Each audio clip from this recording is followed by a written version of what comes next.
ભરૂચ નગરપાલિકા પૂર્વ પ્રમુખ જિગ્નેશ બ્રહ્મભટ્ટે પાર્ટીમાંથી અલગ થવાનું મુખ્ય કારણ તરીકે પાયાના કાર્યકરોની અવગણનાનો આક્ષેપ કર્યો છે અને પદ ઉપરથી રાજીનામું આપ્યું છે। ભરૂચ નગરપાલિકાના પૂર્વ પ્રમુખ જિગ્નેશ બ્રહ્મભટ્ટે ભાજપમાંથી રાજીનામું આપ્યું છે।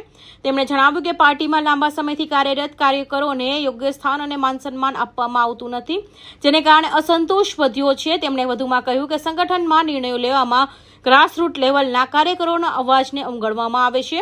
હવે આગામી સમયમાં તેઓ કોઈ અન્ય પક્ષ સાથે જોડાશે કે સ્વતંત્ર રીતે કાર્ય કરશે તે અંગે રાજકીય વર્તુળોમાં ચર્ચા ચાલી રહી છે। સામી ચૂંટણીઓ પૂર્વ પ્રમુખ જ રાજીનામું આપતા ખળભળાટ મચી જવા પામ્યો છે।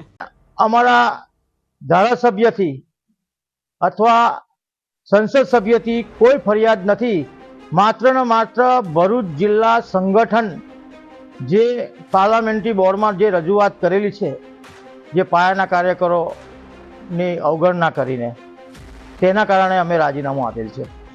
અમારી બી હવે 60 વર્ષની ક્રાઇટેરિયાની અંદર 54 વર્ષ તો થઈ ગયા ના, એ લોકો 60 વર્ષનો ક્રાઇટેરિયા લાવેલા।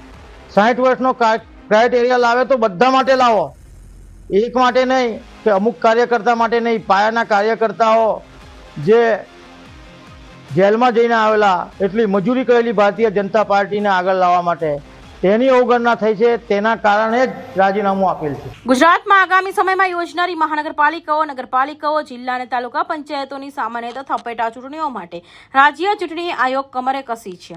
ચૂંટણી પ્રક્રિયા સંપૂર્ણપણે નિષ્પક્ષ છે, મુક્ત અને ન્યાયપૂર્ણ વાતાવરણમાં સંપન્ન થાય તે હેતુથી આયોગ દ્વારા રાજ્યના 34 ઉચ્ચ વહીવટી અધિકારીઓને વિવિધ જિલ્લાઓ માટે ચૂંટણી નિરીક્ષક તરીકે નિયુક્ત કરવાનો મહત્વનો હુકમ કરવામાં આવ્યો છે।